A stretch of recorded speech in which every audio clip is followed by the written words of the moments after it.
நட்புக்கு இலக்கணம், உறவுக்கு இலக்கணம்னா இந்த காலத்தில் இருக்கா அப்படிங்கிறது எனக்கு தெரியல. துரியோதனன், கர்ணன் மாதிரி நட்புக்கு இலக்கணம் யாராவது இருக்காங்களா? கூடா நட்பு கேடா முடியும். தகரம் எப்பவுமே தங்கமாக மாறுமா? தகரம் தங்கமாக மாறிடும் அப்படின்னா நம்ப முடியுமா? அயோக்கியன்களும் திருடன்களும் தான் இந்த நாட்டில் உங்கள் மனதுக்கு தகுந்த மாதிரி பேசி உங்கள் பூர்வீகத்திலுடைய பெருமைகளையும் சொல்லி எப்பவுமே நல்ல ஞாபகம் வச்சுங்க.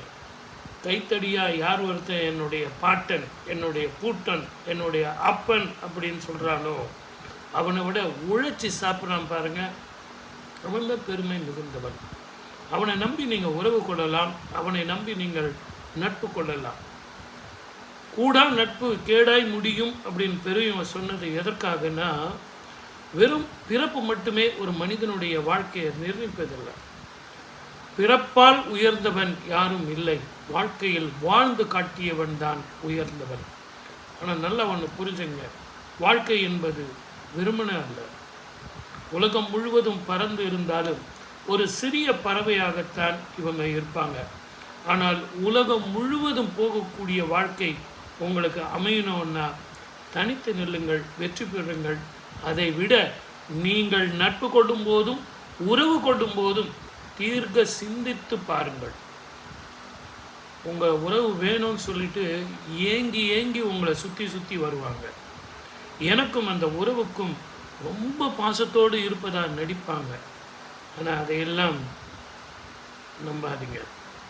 உங்கள் உழைப்பையும் உங்கள் பேரையும் உங்கள் வம்சத்தையும் அவங்க கெடுக்கணும், அந்த பேரை உபயோகித்து அவங்க சாப்பிடணும், அதையெல்லாம் அவர்கள் அனுபவிக்கணும் அப்படின்னு தீர விசாரிச்சுக்கிட்டு வராங்க. இது எதற்காகனா அவங்களுக்கு வேறு வழி இல்லை. அப்படித்தான் அவங்க வாழ முடியும், அப்படித்தான் திருடித்தான் தின்ன முடியும், அப்படித்தான் பரம்பரை பேரை சொல்லி திருட முடியும். உங்கள் பாட்டம் பேரை சொல்லி அவர்கள் வாழத்தான் வேண்டும், உங்கள் அப்பன் பேரை சொல்லி அவங்கள் வாழத்தான் வேண்டும். உங்கள் பணத்தில் தான் அவங்க வாழணும். இருந்தாலும் வைரம் வைரம்தான், பவழம் பவழம்தான், தகரம் தகரம்தான். அது எப்போவுமே தங்கமாக மாறாது. அதை மாற்றணும்னு நம்ம நினைக்க வேண்டிய அவசியமே இல்லை. நாய் கடிச்சதுன்னா திரும்பி கடிக்க முடியுமா? திரும்பி பார்க்காம போகிறது தான் உத்தமம். ஆகவே உறவு கொள்வதற்கு முன், நட்பு கொள்வதற்கு முன் பல முறை சிந்தியுங்கள்.